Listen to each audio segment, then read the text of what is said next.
E o nosso próximo convidado certamente vai vir. Talvez ele venha nadando, correndo de bicicleta, não sei. Ou talvez ele transmita a rede. Ele é o Thiago Lessa, da Globo. Exatamente, porque certamente é um conteúdo relevante para o Globoplay. Ele está sentado numa cadeira que talvez vai definir o futuro da Rede Globo no Brasil, uma empresa brasileira de altíssima qualidade, tem pessoas que são realmente diferentes aqui, uma empresa que faz conteúdo, o melhor conteúdo já há muitos anos, e agora indo para o streaming, indo para o futuro, e o Thiago está dirigindo esse negócio lá dentro, então tenho certeza que o Thiago vai ser incrível. Queria chamá-lo, o Thiago Lessa, vem para a arena, vem com a gente, e vamos que vamos. Roda a vinheta!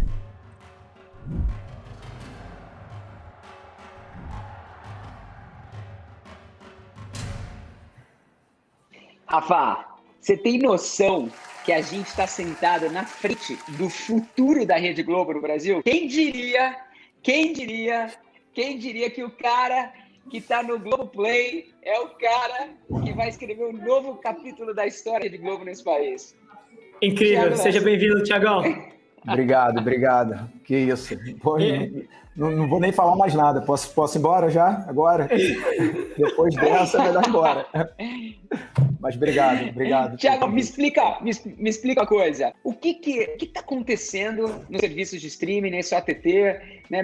Me dá um pouco aí, para quem tá nos assistindo aqui hoje, um pouco desse contexto aí de bastidor, porque será que o consumidor realmente não quer ser mais interrompido e prefere pagar por um bom conteúdo? Ou será que a qualidade do conteúdo nos streamings é melhor? O que explica esse boom? Será que é a pandemia? O que era a tua opinião? A explicação por trás desse crescimento do streaming e mais, o que você acha que vem por aí? Qual você acha que é o futuro do modelo de mídia no Brasil? Bom, eu acho que é um pouco disso tudo. Concorrência é sempre bom, eu acho que para qualquer mercado, qualquer negócio, ter concorrência, ter fortes competidores no mercado é muito bom, mas eu acho que o boom realmente do mercado do streaming se deu por uma mudança de comportamento do consumidor. Eles querem consumir televisão de uma forma diferente, né? Consumir conteúdo de uma forma diferente, talvez sem interrupção, ou talvez no momento que ele possa, ou que ele quer assistir, do jeito que ele quer assistir, alguns na tela do celular, alguns na televisão. Se vê muito o próprio device, né, televisão, ainda com consumo muito relevante desse mercado. Então, eu acho que é muito mais um quê de mudança do comportamento do consumidor que as marcas foram acompanhando e vai evoluindo, né? Como qualquer mercado, o de mídia tem que evoluir, vai evoluir, mas eu acredito que, só falando um pouquinho do futuro, a TV, por exemplo, tem sempre essa pergunta, a TV aberta vai morrer? Eu realmente acredito que não, porque é um atingimento principalmente aqui no Brasil, né, onde a gente teve uma cultura de TV aberta, com alta qualidade de conteúdo, com alta qualidade de programação, com conteúdo ao vivo. É realmente um conteúdo diferente que atinge a população inteira do Brasil. E a gente sabe que ainda tem no mercado de streaming algumas barreiras que a gente vai evoluir, a gente evoluiu muito ao longo da pandemia. Acho que o ecossistema inteiro evoluiu muito, o que deixou a gente mais próximos do consumidor, né? A gente e o mercado, né? Não só a gente, Globoplay, de uma forma geral. Mas tem muitas coisas ainda para ver nesse mercado, acredito eu. Thiagão, você falou uma coisa que eu queria capturar aqui pra gente descer na segunda derivada, que eu acho que vai ser incrível.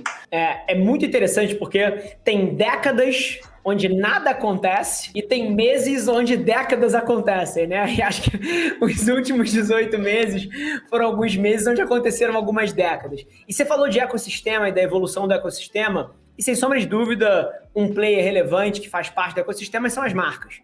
E é muito interessante, eu lembro a gente, sei lá, quanto tempo tem? 2 anos, 3 anos, a gente sentado lá no Rio de Janeiro debatendo o Globoplay, deve ter uns 2 anos. E eu lembro assim, a gente não podia pensar que a pandemia vinha aí. A gente nunca ia pensar que as marcas iam estar se provocando tanto. Caramba, como é que eu insiro conteúdo original dentro da minha estratégia? Como é que será que eu consigo emplacar alguma coisa que fortaleça o meu segmento, a minha categoria dentro de uma plataforma de OTT?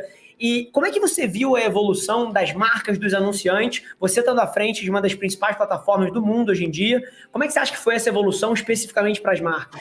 Eu acho que algumas marcas leram esse momento assim, muito bem, tá? Outras não. Eu acho que na média o mercado ainda não enxergou o conteúdo, né? As marcas não enxergaram o conteúdo como um negócio relevante, o que eu acho muito errado, até como gestor de uma marca, antes de ser gestor do Globoplay, né, dos produtos digitais da Globo, eu sou gestor de algumas marcas, né? Então a gente tem que olhar, e eu acho de forma errada, mas outras leram super bem. Tem alguns exemplos de marcas que produziram bons conteúdos, que eu acho que é um jeito fácil e simples do marketing normal, de se conectar a alguma pessoa, né? Então é um jeito talvez mais direto de você realmente tocar e chegar no seu consumidor final de uma forma natural, de uma forma orgânica e manter uma relação, entendeu? Mais do que chegar, é realmente manter essa relação a médio ou longo prazo de alguma forma.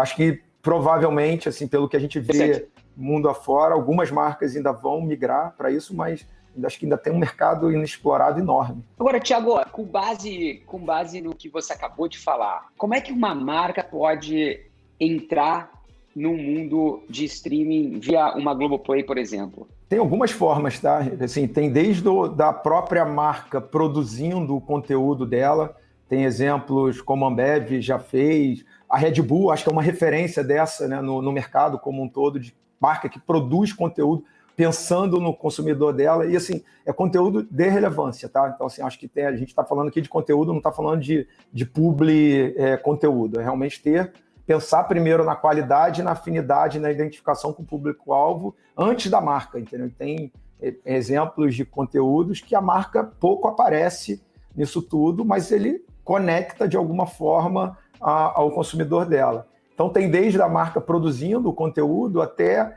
por exemplo, as marcas participando de alguma forma dos conteúdos que são produzidos pela casa. Entendeu? Assim, a gente tem produção de conteúdo próprio, não só aqui pelos estúdios, mas também por parceiros, por produtoras parceiras, que a gente pode, e tem alguns bons cases, levar marcas para dentro deles e discutir de uma forma melhor essa conectividade ao consumidor. Entendeu? A gente até diz aqui de uma forma talvez muito simplista, né, do pessoal entender, assim, a gente eu não vou estragar, entre aspas, um conteúdo meu para colocar uma marca.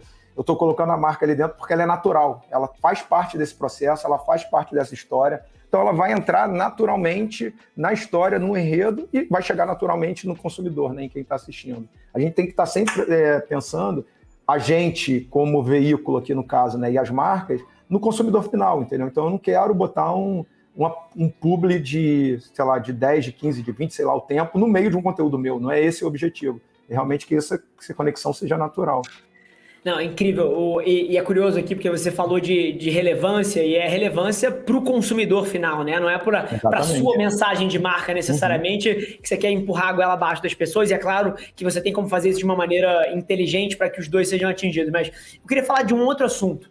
Porque se tem uma das coisas que são fundamentais no mundo moderno é que a criatividade, de alguma maneira, gere resultado, né? E resultado tem a ver com métrica, tem a ver com mensuração. E o ambiente digital, ele, sem sombra de dúvida, ele favorece você acompanhar um pouco do comportamento das pessoas, até para entender se o criativo foi um sucesso, não pelo seu ego de você assistiu e você gostou, mas, puta, você teve uma baita adesão, você teve uma baita retenção. O que são algumas métricas que um executivo, que uma marca que vai produzir um conteúdo original deveria estar de olho para saber se o conteúdo original dela foi um sucesso? Como é que você avalia isso interno e, obviamente, dentro do que você puder abrir, né? Eu acho que assim, tem uma métrica muito importante que a gente olha, que é o time watch, né? Assim, realmente, se as pessoas estão assistindo aquele conteúdo. Entendeu? O alcance, acho que é sempre bom a gente ter em mente, entendeu? Por mais que manter esse relacionamento, né? Esse contato com o consumidor por um tempo maior, é natural que esse alcance seja menor do que um alcance de um break ou de uma publicidade qualquer, porque realmente você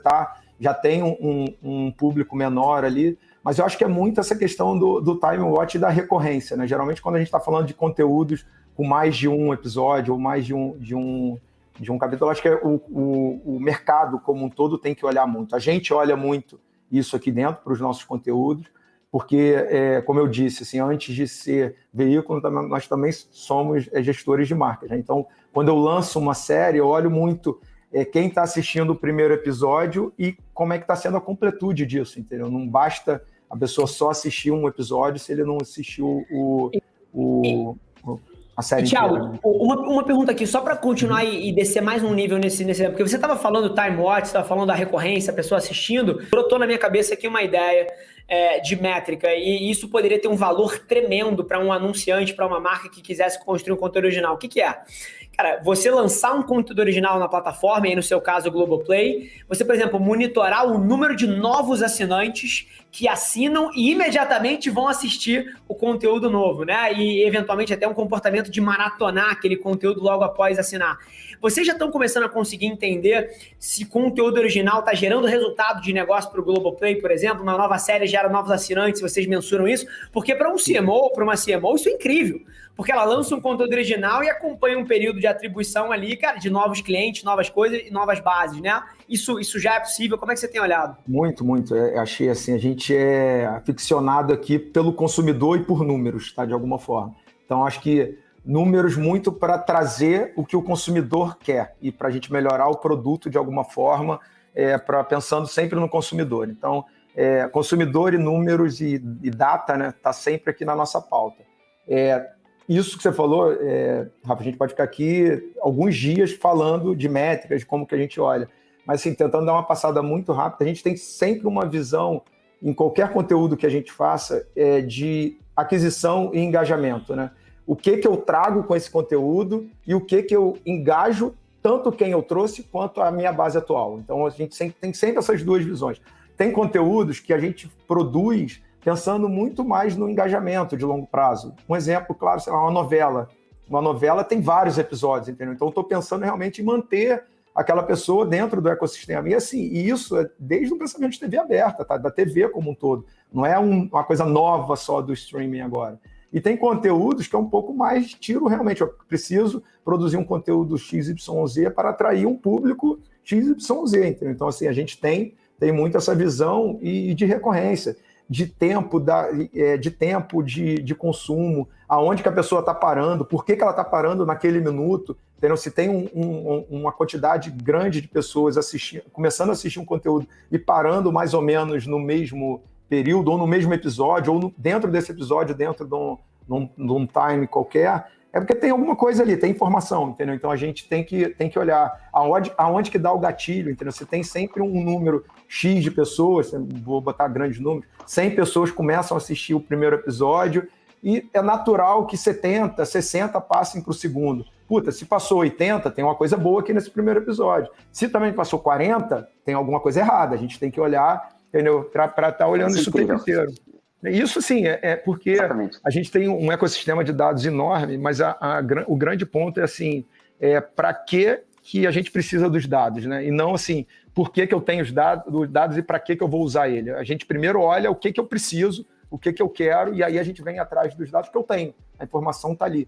A gente tem que só estar sabendo realmente responder alguma pergunta. Porque tem muita gente que fica muito preocupado com os dados, preciso ter dados, e não tem pergunta. Cadê a pergunta para responder com dados? Entendeu? Então, acho que é um pouquinho disso também. Muito bom. E agora, faltando somente um minuto, a gente vai chamar o Hyperflop e vai te colocar na arena agora. Vamos embora. Tá. Roda a vinheta. Roda a vinheta aí. Vamos leve, hein? Preparado, Thiagão? Vamos leve. Nível moderado, hard ou leve? Vamos começar de leve. Vamos começar leve. Vamos começar no meio Iron, então. A gente começa leve. Tá, no meio... Não é nem no meio Iron. Aquecimento. Alongamento. Vamos embora. Desinchar. Eu acho que é flop. Ó, Xterra. Já foi flop, mas é hype hoje em dia. Hoje qualquer competição tá virando hype. Torrent. Flop. Preciso falar que é flop. É um problema sério para a indústria, mas precisa ser flop. This Is Us. Ih, rapaz, é a pauta aqui de casa, então é hype. Voltou na quarentena. Hype. Boa. Livro que vira série. Hype. Olha. Podcast que vira série também, tá? Tem um belo exemplo do caso Evandro no Globoplay. Belíssimo exemplo. Um dos melhores conteúdos que eu já assisti. É verdade. Pô, e dentro de podcast que viram série ou qualquer outro tipo de sequencial, séries que lançam um episódio por semana só? Depende da estratégia. É hype. Dependendo da estratégia, é hype. Tem uma dica aí para as marcas, hein? Ó. Vou terminar com uma. Condzilla. Hype ou flop? Hypaço. Um grande parceiro. Moleque! Grande parceiro. Quero saber... Quando é que sai uma série Condzilla com a Globoplay? Já temos uma, o Lash agora. O Lash é produzido pelo Condzilla e tem alguns outros projetos em andamento. Lançamos, sei lá, 2, 3 semanas atrás. Já tá. A história da cantora, da Lesha. Você tá brincando? Sério? Tem a história da Lesha no A história da Lesha, uma série documental de 6, 7 episódios. Já tem o programa pro final de semana. Aí. Cara, eu adoro série de entretenimento. Engata no caso Evandro, mas tenha tempo, tá? São 8 episódios. Só começa quando você tiver tempo para assistir os 8 na sequência, porque é de explodir a cabeça. Fechado. Então vamos terminar com essa. Vamos terminar. Maratonar a série. Hype ou flop? É hype. Pra mim é flop, tá? Eu como pessoa, eu não consigo sentar e ficar assistindo muito tempo, mas o consumidor, a gente tem histórias aqui, de pessoas que acabam uma série, tá? A gente subiu, vamos supor que tenha 10 horas de conteúdo, entre a gente subir e a pessoa completar, dá tipo 10 horas e 15 minutos, tá? Então, assim, é isso. É literalmente isso e mais de uma, não é só uma. Principalmente em temporadas seguintes. Sim, o recorde, se eu não me engano, são 14 minutos. Então, para fechar, eu vou dar uma ideia para a Globo. Eu acho que todo ano a Globo deveria começar a fazer o Oscars, os awards dos consumidores. Vocês vão criar categorias e começar realmente a chamar as pessoas no palco, fazer uma puta cerimônia legal, um negócio incrível. Quem maratonou mais rápido, quem assistiu mais. É uma belíssima ideia. Imagina você começa, ao invés de premiar só os criadores e os diretores, os atrizes, os atores, etc., começar a premiar os consumidores. Não, é uma belíssima ideia, até porque todo o nosso trabalho em prol deles, do consumidor, de alguma forma. A gente tem algumas estratégias aqui de CRM, de ter badges de séries médicas, aí depois vira médico, vira cirurgião, tem uma série de brincadeiras, né, no bom sentido nessa linha, para manter engajado, mas essa ideia aí é muito boa. Não tinha passado por aqui ainda. Incrível, Thiagão. Muito é você aqui, Thiago. Obrigado. Prazer te receber, meu irmão. E acho que, mais uma vez, dentro dos moldes de tudo que a gente vem debatendo aqui ao longo do programa, se o nosso ecossistema levar em consideração uma pequena porção do que você falou aqui, e mais uma vez, talvez da pessoa que esteja mais envolvida com esse tema e mais por dentro do tema no Brasil, você seja uma delas. Eu não tenho dúvida que as marcas, os anunciantes e qualquer tipo de empresa ou companhia que tenha um pensamento de publisher pode se beneficiar muito entretendo as pessoas ao invés de interromper, né? Como é o mote. É isso aí. Prazer, Thiago. Rafael, eu vou falar mais uma coisa que eu acho que a gente tem que aproveitar e dar um recado para todo mundo que está nos assistindo também. Eu acredito que os próximos 10 anos da Globo vão ser incríveis, talvez os melhores da história, pelas pessoas que a Globo tem e mais pela qualidade que a Globo tem. Uma empresa brasileira que está produzindo muito conteúdo, que está abrindo as portas para a cocriação. Você acabou de usar o exemplo do Condzilla, que é um outro brasileiro que vai realmente mudar o mundo e já mudou o mundo com o canal de YouTube. Eu tenho certeza que vai fazer com vocês. E eu não tenho dúvida que vocês vão escrever um novo capítulo na história. Por isso que a gente começou falando de você, porque você está sentado certamente em uma dessas cadeiras. Então a gente é muito fã do trabalho de vocês. Estamos realmente aqui torcendo, aplaudindo. A gente está na bancada dessa arena, mas você está no meio dela. Eu tenho certeza que você vai sair dela melhor do que você entrou. Prazerzaço estar conversando sempre com vocês. Sempre aprendo mais do que falo. Muito bom mesmo. Muito obrigado. Valeu, Thiagão. Grande abraço, pessoal. meu irmão. Valeu. Obrigado. Tchau, tchau. Valeu. Tudo de bom. Tchau. Grande abraço. Tchau, tchau. Tchau, tchau.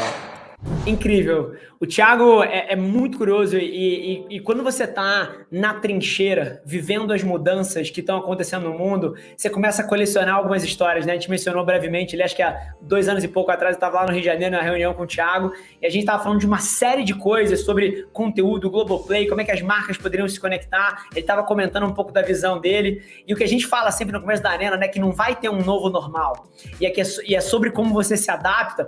O Thiago, ele sentou em cima de uma revolução que em meses ele viveu décadas.